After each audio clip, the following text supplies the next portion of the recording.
मैं हूं मुदिता और आप सभी का स्वागत है मुदिता आईएएस वॉरियर्स में। क्लास 9th आज हम वर्कशीट 78 सॉल्व करने वाले हैं और यहाँ पे हम 27 जनवरी 2021 के लिए जो आपको वर्कशीट दी गई है उसे हल करेंगे। आपको पता है कि हमारा जो पार्ट चल रहा था हम बीमार क्यों पड़ते हैं, इसमें आज हम इसमें एक स्पेशल टॉपिक को पढ़ने वाले हैं जिसका नाम है निवारण के सिद्धांत। यानी कि जो निवारण है, प्रिवेंशन है, वो कैसे किया जा सकता है और प्रिवेंशन क्यों बेटर होता है, निवारण क्यों अच्छा होता है, ये हम जानने का प्रयास करेंगे। तो ज्ञान आ चुके हैं और जिज्ञासा आ चुकी हैं। आप लोग भी अगर वीडियो में आ चुके हैं तो आप अपने कमेंट सेक्शन में अटेंडेंस लगा दें विद योर नेम। ज्ञान पूछ रहे हैं, जिज्ञासा दीदी हम रोगों से ग्रस्त होने से पहले कैसे बच सकते हैं। वो पूछ रहे हैं कि अगर हम रोग जो हमें होते हैं वो हो ही ना, उनसे हम कैसे पहले ही बचाव कर सकते हैं। जिज्ञासा क्वेश्चन का आंसर कर रही हैं। ज्ञान हम जानते हैं कि रोग हमें अनेक प्रकार से प्रभावित करते हैं, इसलिए सही कहा गया है कि रोगों का निवारण उपचार से अच्छा है। यानी कि आपको बाद में रोगों पे पैसा खर्च करना पड़े, समय बर्बाद करना पड़े, इससे बेहतर है कि हम रोग होने से पहले ही अपना बचाव कर लें। हमें दो विधियों द्वारा रोगग्रस्त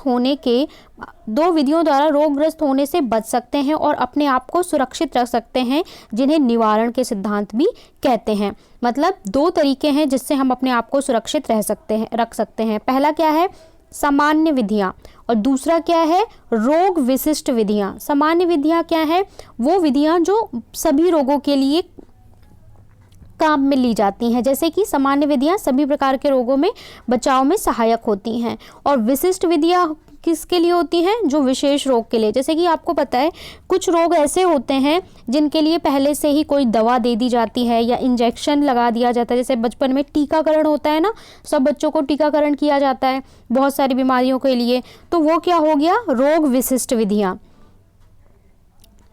फिर आगे निवारण के सिद्धांत आपको दिखाए गए हैं। निवारण के सिद्धांत यहाँ पे दो तरीके के हैं, उन्हें बताया गया है। संक्रामक रोग निवारण के सामान्य सिद्धांत और विशिष्ट के लिए जैसे कि टीकाकरण। अगर संक्रामक रोग के निवारण के समान सिद्धांत की अगर हम बात करें तो देखिए, संक्रामक रोग के बचाव के लिए हमें क्या किया जाना चाहिए। संक्रामक रोग कौन से होते हैं, अच्छा वो बीमारियां जो एक व्यक्ति से दूसरे व्यक्ति में हो सकती है, उन्हें हम क्या बोलते हैं, संक्रामक रोग बोलते हैं। रोगाणुओं के संपर्क में आने से बचाना सबसे पहली बात है। अगर आप किसी भी तरह के संक्रामक रोग से बचना चाहते हैं तो एक व्यक्ति को दूसरे व्यक्ति के संपर्क में आने से रोकिए। कैसे, हवा से, पानी से, ठीक है, किसी भी तरीके से संपर्क में नहीं आना चाहिए, तभी वो एक अच्छा बेहतर बचाव होगा। जैसे कि वायु जनित सूक्ष्म जीव से बचने के लिए भीड़ भाड़ वाले इलाके में जाने से बचना, सामाजिक दूरी अपनाना। अगर आपको पता है कि कोई बीमारी वायु जनित से होती है, मतलब वायु में प्रदूषण के कारण हो रही है, तो ऐसी स्थिति में हमें क्या करना चाहिए, ऐसी स्थिति में हमें एक जगह इकट्ठा ही नहीं होना चाहिए, भीड़ भाड़ में जाना ही नहीं चाहिए। जैसे कि कोविड-19 क्या है, वो एक वायु जनित बीमारी भी है, वायु में वायरस फैल जाते हैं, तो ये हो गया। दूसरा उपचार क्या है, जल जनित सूक्ष्म जीव से बचने के लिए साफ पेयजल। अगर आपको पता है कि कोई बीमारी पीने के पानी से होती है तो अगर स्वच्छ जल दिया जाए लोगों को तो वो बीमारी रोकी जा सकती है फैलने से, होने से। तीसरा है, रोग वाहकों द्वारा फैलाए सूक्ष्म जीव से बचने के लिए हमें साफ वातावरण उपलब्ध करा सकते हैं। मतलब कुछ ऐसे बीमारी होती है जो रोग वाहकों द्वारा, जैसे कि मक्खी, मच्छर, कुत्ता, बिल्ली, इन सब से फैलती है।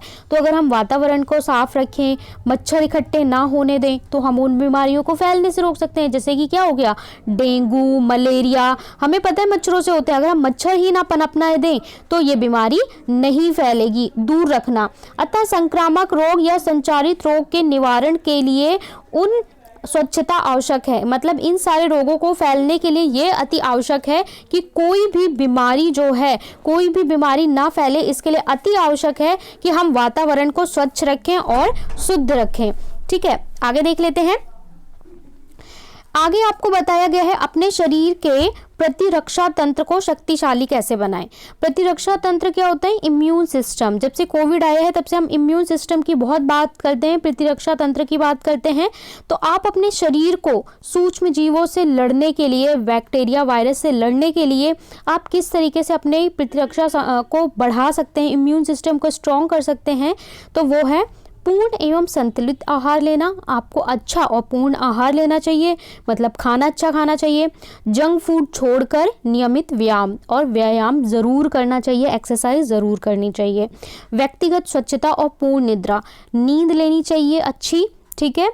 और स्वच्छता, साफ सफाई, शराब, तंबाकू, धूम्रपान, ड्रग्स, इन सब से बचना चाहिए। और स्वयं उपचार ना करना और स्ट्रेस, तनाव आदि। इसके अलावा हमें क्या करना है? अपने आप खुद उपचार नहीं करना, इसके अलावा हमें मेडिटेशन करना चाहिए, और इन सब चीज़ों से हम स्वच्छ और सुरक्षित रह सकते हैं। अब प्रतिरक्षा क्या होता है? प्रतिरक्षा होता है शरीर की रोगों से लड़ने की क्षमता, या हमारे शरीर की रोगाणुओं के विरुद्ध लड़ने की क्षमता। मतलब हमारा जो शरीर होता है, जब भी कोई बैक्टीरिया या वायरस हमारे अंदर एंटर करता है तो हमारा शरीर क्या करता है? फाइट करता है, लड़ता है उससे, और उसे लड़ के भगा देता है। तो हम जितने स्ट्रांग होंगे, हमारी इम्यूनिटी जितनी स्ट्रांग होगी, हमारी क्या होती है? इम्यूनिटी वही होती है हमारी प्रतिरक्षा क्षमता, जो हमको सेफ रखती है सभी तरह की बीमारियों से। अब आपको आज प्रश्न दिए गए हैं, 4 प्रश्न दिए गए हैं, एक एक करके इनके उत्तर देखेंगे। और कोविड के संदर्भ में आपके लिए मैसेज है कि आपको शारीरिक दूरी का पालन करना है। चलिए उत्तर देख लेते हैं। प्रश्न में बोला है, रोगों से निवारण के लिए कौन सी 2 विधियां प्रमुख हैं? संक्षेप में लिखिए। मतलब रोगों से उपचार के लिए कौन सी 2 विधियां हैं? तो रोगों के निवारण के लिए जो 2 विधियां प्रमुख हैं वे इस प्रकार हैं। पहले आप आंसर को इस तरीके से लिखेंगे। कभी भी आंसर लिखना हो तो पहले जो क्वेश्चन में पूछा है उस सेंटेंस को लिखिए, उसके बाद बताइए। पहला क्या है? सामान्य विधियां, और दूसरा है रोग विशिष्ट विधियां।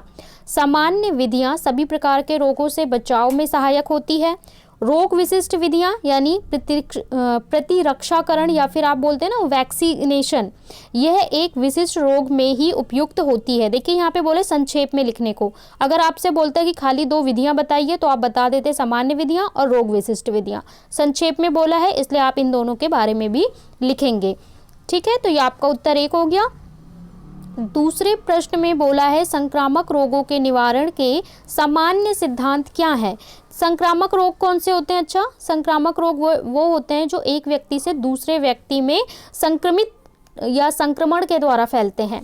तो संक्रामक रोगों के निवारण के सामान्य सिद्धांत इस प्रकार हैं। जैसे कि सबसे पहले क्या होता है, ये किसी बैक्टीरिया या वायरस की वजह से फैलता है तो हम उसे बढ़ने ही ना दें, फैलने ही ना दें, ठीक है। अगर जैसे कि वायु जनित है, वायु जनित सूक्ष्म जीव से बचने के लिए भीड़ भाड़ वाले इलाकों में जाने से बचना और सामाजिक दूरी का पालन करना। आपको यदि पता है कि जो बीमारियां वायु जनित सूक्ष्म जीवों से होती हैं तो हम क्या करें? ऐसी जगहों पे इकट्ठे ही ना हो, जैसे कोविड-19 के लिए है ना, कोविड-19 में कहते हैं दूरी का पालन करें। जल जनित सूक्ष्म जीवों से बचने के लिए साफ पेयजल उपलब्ध करा दें। अगर आपको पता है कि पानी से बीमारी हो रही है तो एटलीस्ट पीने का पानी स्वच्छ उपलब्ध कराया जाए, जिससे उन बीमारियों को हम रोक सकते हैं। रोग वाहक कौन कौन से होते हैं हमारे? जैसे बैक्टीरिया हो गया, वायरस हो गया, ठीक है, प्रोटोजोआ हो गया, एल्गा हो गया। तो रोग वाहकों द्वारा फैलाए सूक्ष्म जीवों से बचने के लिए हम साफ वातावरण उपलब्ध करा सकते हैं, जिससे मच्छरों की पैदावार बंद हो जाए, तथा रैबिस जंतुओं से दूरी रखना। और ऐसे जैसे कुत्ता बिल्ली जो काट लेते हैं, जिनकी वजह से बीमारियां होती हैं, उनसे थोड़ा दूरी बना के रखें, और साथ में साफ सफाई का ध्यान दें। तो इस तरीके से हम बहुत सारी बीमारियों से बच सकते हैं और पैसे भी बचा सकते हैं, ठीक है। जब बीमार होंगे ही नहीं तो खर्चा ही नहीं होगा।